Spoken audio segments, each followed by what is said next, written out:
اللہ من الشیطان الرجیم بسم اللہ الرحمن الرحیم۔ دوستو، آج ہم آپ کے ساتھ شعیب علیہ السلام کے ساتھ آنے والی واقعات اور ان کے قوم پر عذاب الہی کے بابت بات کریں گے۔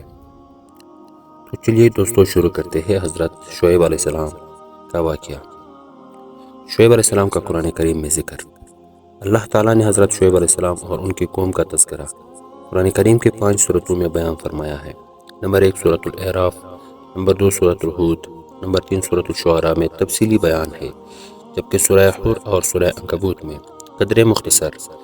قوم شعیب علیہ السلام اللہ تعالیٰ نے ناپ تول میں کمی کی بنا پر عذاب میں مبتلا فرمایا، جو شدید زلزلے، چنگاڑ اور آگ کی برسات کی صورت تھا۔ اہل مدین کو قوم شعیب کہا جاتا ہے۔ مدین ایک قبیلے کا نام ہے اور اس نام پر ایک بستی مشہور ہوئی۔ حضرت ابراہیم علیہ السلام کے ایک صاحبزادے کا نام مدین تھا، جو حضرت ابراہیم علیہ السلام کی تیسری اہلیہ قطورہ کے بطن سے پیدا ہوئے۔ اسی نسبت سے سیدنا ابراہیم علیہ السلام کا خاندان بنی قطورہ کہلاتا ہے۔ مدین بن ابراہیم اپنے اہل و عیال کے ساتھ اپنے سوتیلے بھائی حضرت اسماعیل علیہ السلام کی پہلوئی میں حجاز مقدس میں آباد ہو گئے۔ یہ خاندان آگے چل کر ایک بڑے قبیلے میں تبدیل ہو گیا۔ یوں ایک بڑی بستی وجود میں آئی جو مدین کے نام سے مشہور ہوئی۔ اہل مدین خالص عرب قوم تھی۔ شہر مدین شام کے اطراف میں سرزمین معان کے قریب واقع ہے۔ علامہ عبدالوہاب النجار المصری تحریر فرماتے ہیں کہ یہ حجاز میں شام سے متصل ایسی جگہ آباد تھی جس کا عرض بلد افریقہ کے جنوبی صحرا کے علاقے قفط کے عرض بلد کے عین مطابق ہے۔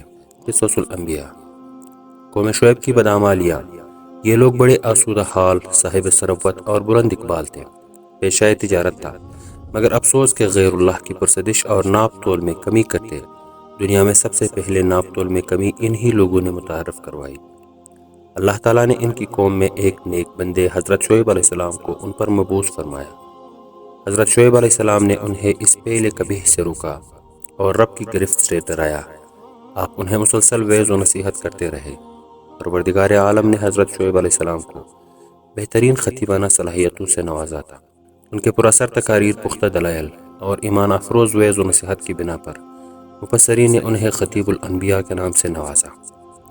اپنے اعلیٰ خداداد صلاحیتوں کو بروئے کار لانے کے باوجود قوم شعیب پر کوئی اثر نہ ہوتا، بلکہ دن بدن ان کی بدعمالیوں میں اضافہ ہوتا جا رہا تھا۔ یہ قوم نہ صرف کفر و شرک میں مبتلا ہو کر حقوق اللہ کی خلاف ورزی کے مرتکب ہو رہی تھی، بلکہ ناپ تول میں کمی کر کے حقوق العباد بھی پامال کر رہی تھی۔ غریبی سے بتہ وصول کرنا اور درستی ٹیکس لینا بھی پہلی بار قوم شعیب نے ہی متعارف کروایا۔ یہ لوگ راستوں میں گات لگا کر بیٹھ جاتے اور ہر آنے جانے والے سے بتہ وصول کرتے۔ قرآن کریم نے ان میں موجود 3 طرح کے عیوب بیان کیے ہیں۔ کفر و شرک میں مبتلا تھے، درختوں کی پوجا کیا کرتے تھے، بیوپار میں بے ایمانی، ناپ تول میں کمی کرتے تھے، رستوں میں بیٹھ کر لوٹ مار کرتے، لوگوں کے اموال چھینتے اور غنڈہ ٹیکس وصول کرتے، توحید کی دعوت اور کفار کی دھمکیاں۔ قوم شعیب نے حضرت شعیب علیہ السلام کو جھٹلانے میں ایڑی چوٹی کا زور لگایا۔ چنانچہ قرآن مجید میں اللہ تعالیٰ ارشاد فرماتے ہیں، اے شعیب، تیری بہت سی باتیں تو ہمیں سمجھ ہی نہیں آئی۔ حضرت شعیب علیہ السلام کی بینائی کمزور تھی، جسمانی اعتبار سے بھی کمزور اور لاغر تھے، لہٰذا سب ان کا مذاق اڑاتے تھے۔ ترجمہ: اے شعیب، تو ہمارے درمیان ایک بے زور آدمی ہے۔ دراصل یہ ان کا گمان تھا کہ بات کا سچا وہی ہوتا ہے جو قوی و طاقتور ہو۔ یہ ان کی صریح گمراہی تھی۔ دھمکی دیتے علیہ السلام کو دھمکی دے دیتے، کہتے، اے شعیب، اگر تیرے قبیلے کا خیال نہ ہوتا تو ہم تجھے کبھی کا سنگسار کر چکے ہوتے۔ تیرا بلبوتا تو اتنا نہیں ہے کہ ہم پر باری ہو۔ قوم کی ان سخت ترین دھمکیوں کے باوجود حضرت شعیب علیہ السلام اپنی قوم کو وعظ و نصیحت فرماتے رہے۔ ارشاد باری تعالیٰ ہے، اے میری قوم، تم اللہ کی عبادت کرو، اس کے سوا کوئی تمہارا معبود نہیں۔ تمہارے پاس تمہارے پروردگار کی طرف سے واضح دلیل آ چکی ہے، بس تم ناپ تول پورا کیا کرو، فساد مت پھیلاؤ، اور تم سڑک پر اس غرض سے نہ بیٹھا کرو کہ اللہ پر ایمان لانے والوں کو دھمکیاں دو اور انہیں اللہ کی راہ میں روکو۔ تم کم تھے، اللہ نے تمہیں زیادہ کر دیا، اور دیکھو تم سے پہلے کیسا انجام ہوا فساد کرنے والوں کا۔ حضرت شعیب علیہ السلام کی اس نصیحت اور تنبیہ کے جواب میں قوم کے متکبر سرداروں نے کہا، اے شعیب علیہ السلام، تمہیں اور تمہارے ایمان والوں کو اپنی بستی سے نکال دیں گے، الا یہ کہ تم ہمارے مذہب میں واپس آ جاؤ۔ سورۃ الاعراف۔ قوم کی اصلاح کے لیے 3 باتیں آیات مذکورہ میں حضرت شعیب علیہ السلام نے قوم کی اصلاح کے لیے 3 باتیں فرمائی۔ اول، اللہ کی عبادت کرو، اس کے سوا کوئی معبود نہیں۔ دوم، ناپ تول میں کمی نہ کیا کرو۔ اور سوم، یہ کہ جس طرح ناپ تول میں کمی کرنا حرام ہے، اسی طرح حقوق انسانی میں کمی بھی حرام ہے۔ کسی کی عزت و آبرو پر حملہ کرنا، جس کی اطاعت واجب ہو اس کی اطاعت میں کمی کرنا، جس شخص کی تعظیم و تکریم واجب ہو اس میں کوتاہی برتنا، یہ سب امور اسی جرم میں شامل ہے جو شعیب علیہ السلام کی قوم کیا کرتی تھی۔ حضرت فاروق اعظم رضی اللہ تعالیٰ عنہ نے ایک شخص کو جلدی جلدی رکوع سجدے کرتے دیکھا تو فرمایا، یعنی تو نے ناپ تول میں کمی کر دی۔ علامہ قرطبی نے فرمایا کہ جو لوگ رستوں میں بیٹھ کر خلاف شرح ناجائز ٹیکسز وصول کیا کرتے تھے، وہ بھی قوم شعیب علیہ السلام کی طرح مجرم ہے، بلکہ ان سے زیادہ ظالم و جابر ہے۔ معرف القرآن۔ اہل مدینہ اور اصحاب اکہ، قرآن کریم میں ارشاد باری تعالیٰ ہے، ایک بستی والوں نے بھی رسولوں کو جھٹلایا، جبکہ ان سے شعیب علیہ السلام نے کہا، کیا تمہیں ڈر و خوف نہیں؟ ایک اور جگہ اللہ تعالیٰ فرماتا ہے، جس کا ترجمہ کچھ یوں ہے، ایک بستی کے رہنے والے بڑے ظالم تھے، اصحاب مدین اور اصحاب اکہ ایک ہی قبیلے کے 2 نام ہیں یا 2 جدا جدا قبیلے ہیں۔ اس بارے میں مفسرین کی رائے مختلف ہے۔ بعض کا خیال ہے کہ یہ دونوں جدا جدا قبیلے ہیں۔ مدین متمدن اور شہری قبیلہ تھا، اور اصحاب اکہ دیہاتی اور بدوی قبیلہ تھا جو جنگل میں آباد تھا۔ عرب میں اکہ ان سرسبز و شاداب جھاڑیوں کو کہتے ہیں جو ہرے بھرے درختوں پر مشتمل ہوتے ہیں۔ گھنے جنگلوں میں جھنڈ کی شکل میں بکثرت ہوتی ہے۔ آب و ہوا کی لطافت، نہروں، آبشاروں کی کثرت نے اس مقام کو انتہائی شاداب کر دیا تھا، اور یہاں میووں، پھلوں اور خوشبودار پھولوں کے اس قدر باغات تھے کہ اگر ایک شخص آبادی کے باہر کھڑے ہو کر نظارہ کرتا تو اسے یہ معلوم ہوتا کہ یہ نہایت خوبصورت اور شاداب درختوں کا ایک بہت بڑا جھنڈ ہے۔ اس وجہ سے قرآن کریم نے اسے اکہ کہہ کر تعارف کروایا ہے۔ علامہ عماد الدین ابن کثیر لکھتے ہیں کہ اکہ ایک درخت کا نام تھا، قبیلے کے لوگ اس درخت کی پوجا کرتے تھے، چنانچہ اسی نسبت سے اہل مدین ہی کو اس کو اصحاب اکہ کہا گیا۔ بہرحال اکثریت کی رائے میں یہ دونوں گروہ ایک ہی قبیلے اور نسل سے تعلق رکھتے تھے اور قوم شعیب کہلاتے تھے۔ قصص القرآن۔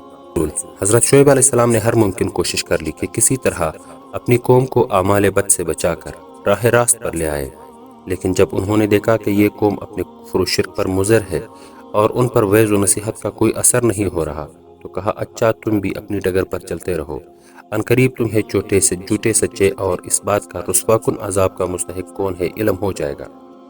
تم انتظار کرو، میں بھی تمہارے ساتھ منتظر ہوں۔ سورہ ہود آیات نمبر 93۔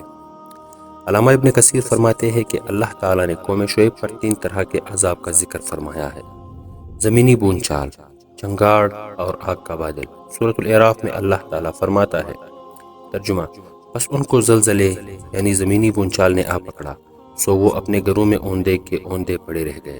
سورۃ الاعراف آیات نمبر 91۔ سورہ ہود میں ارشاد باری تعالیٰ ہے، ترجمہ، اور ظالموں کو سخت چنگاڑ کے عذاب نے آ دبوچا، جس سے وہ اپنے گھروں میں اوندے پڑے رہ گئے، گویا ان میں بھی کبھی بسے ہی نہ ہو۔ سن رکھو مدین پر ویسے ہی پٹکار ہے جیسے قوم سمود پر تھی۔ سورہ ہود آیات نمبر 94-95۔ سورۃ الشعراء میں اللہ تعالیٰ فرماتا ہے، جس کا ترجمہ کچھ یوں ہے، ان لوگوں نے شعیب علیہ السلام کو جھٹلایا، بس سائبان کے عذاب نے ان کو آ پکڑا، بے شک وہ بڑے سخت دن کا عذاب تھا۔ سورۃ الشعراء آیات نمبر 189۔ دراصل یہ تینوں عذاب وہ تھے جو حضرت شعیب علیہ السلام کی دعا کی مقبولیت کے بعد اللہ عز و جل نے قوم شعیب پر نازل فرمائے۔ قوم کے متکبر سرداروں نے جب حضرت شعیب علیہ السلام سے یہ کہا کہ اے شعیب علیہ السلام، اگر تم سچے ہو تو اپنے رب سے کہو ہم پر آسمان سے عذاب کا ایک ٹکڑا ہی گرا دو۔ سورۃ الشعراء آیات نمبر 187۔ عذاب آنے کی اس فرمائش کے بعد حضرت شعیب علیہ السلام کو مکمل یقین ہو گیا کہ اللہ تعالیٰ نے ان لوگوں کے دلوں پر مہر ثبت فرما دی ہے اور اب ان پر کسی بات کا اثر نہیں ہوگا، تو انہوں نے اپنے رب سے دعا فرمائی، اے پروردگار، ہم میں اور ہماری قوم میں انصاف کے ساتھ فیصلہ فرما دے، اور تو سب سے اچھا فیصلہ کرنے والا ہے۔ سورۃ الاعراف آیات نمبر 99۔ قوم شعیب نیز تو نابود ہو گئی۔ علامہ عماد الدین ابن کثیر فرماتے ہیں کہ اللہ نے جو صفات اہل مدین کی بیان فرمائی وہ اصحاب اکہ کی بھی بیان فرمائی ہے۔ دونوں ایک ہی طرح کی برائیوں میں مبتلا تھے اور ایک ہی جماعت و امت تھے، لیکن کئی قسم کے عذاب سے ہلاک ہوئے، اور اللہ نے ہر جگہ وہاں کے مناسب عذاب کا ذکر فرمایا۔ اللہ تعالیٰ نے ان پر سخت گرمی مسلط فرمائی اور 7 دن مسلسل ہوا بند رکھی، جس کی وجہ سے نہ پانی ان کی گرمی دور کر سکا نہ سایہ۔ چنانچہ یہ لوگ وحشت کے عالم میں گھروں سے نکل کر جنگل کی جانب آگے، جہاں ان پر بادلوں نے سایہ کر لیا۔ یہ سب نہایت خوشی بادلوں کے اس گہرے سائے تلے جمع ہو گئے۔ ابھی وہ لوگ اس آور آلود سائے سے پوری طرح لطف اندوز نہ ہو پائے تھے کہ اچانک کالے سیاہ بادلوں میں سے آگ کے بڑکتے ہوئے شعلے برسنے شروع ہو گئے، اور پھر دیکھتے ہی دیکھتے زمین نے اپنی پوری قوت کے ساتھ انہیں جھنجھوڑ ڈالا، یعنی شدید زلزلے نے انہیں آ گرا۔ پھر آسمان سے ایک چیخ بلند ہوئی تو اس سے ان کے کلیجے پھٹ گئے، جسموں کو تباہ و ویران کر دیا، اور یہ سب اوندے گر پڑے رہ گئے۔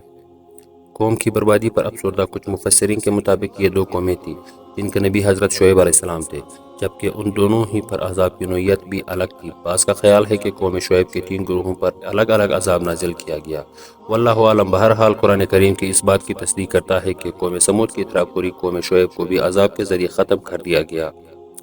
قوم پر عذاب آتا دیکھ کر حضرت شعیب علیہ السلام اور ان کے ساتھی وہاں سے چل دیے۔ جمہور مفسرین نے فرمایا کہ یہ حضرت وہاں سے مکہ معظمہ آ گئے اور پھر آخر تک وہی قیام۔ قوم کی انتہائی سرکشی اور نافرمانی سے مایوس ہو کر شعیب علیہ السلام نے بد دعا دی تو کر دی، مگر جب اس کے نتیجے میں عذاب قوم پر آیا تو پیغمبرانہ شفقت کے سبب دل دکھا، تو اپنے دل کو تسلی دینے کے لیے قوم سے خطاب میں فرمایا کہ میں نے تو تمہارے رب کے احکام تم تک پہنچا دیے اور تمہاری خیر خواہی میں کوئی فروغ گزشت نہ کی تھی، مگر میں کافر قوم کو کہاں تک کا غم کروں۔ اسلام میں اسلام مشورے کی اہمیت۔ علامہ حفظ الرحمن سے سورہ ہود میں اسی حقیقت کو واضح کیا گیا ہے کہ ناپ تول میں انصاف صرف اشیاء کی خرید و فروخت ہی تک محدود نہیں ہے، بلکہ انسانی کردار کا یہ کمال ہونا چاہیے کہ خدا اور اس کے بندوں کے تمام حقوق و فرائض میں ایک اصل کو بنیاد کار بنائے، اور کسی موقع اور کسی حالت میں بھی عدل و انصاف کے ترازو کو ہاتھ سے نہ جانے۔ دوستو، آج کی ہماری کہانی آپ لوگوں کو ضرور پسند آئے گی۔ ہماری اگلی ایسی کہانیوں کے لیے ہمارے چینل کو سبسکرائب کیجیے اور ہمارے اس ویڈیو کو لائک شیئر ضرور کیجیے گا اور پیارا سا کمنٹ بھی دے دیجیے گا۔ ہم آپ کے انتہائی مشکور رہیں گے۔ اللہ حافظ۔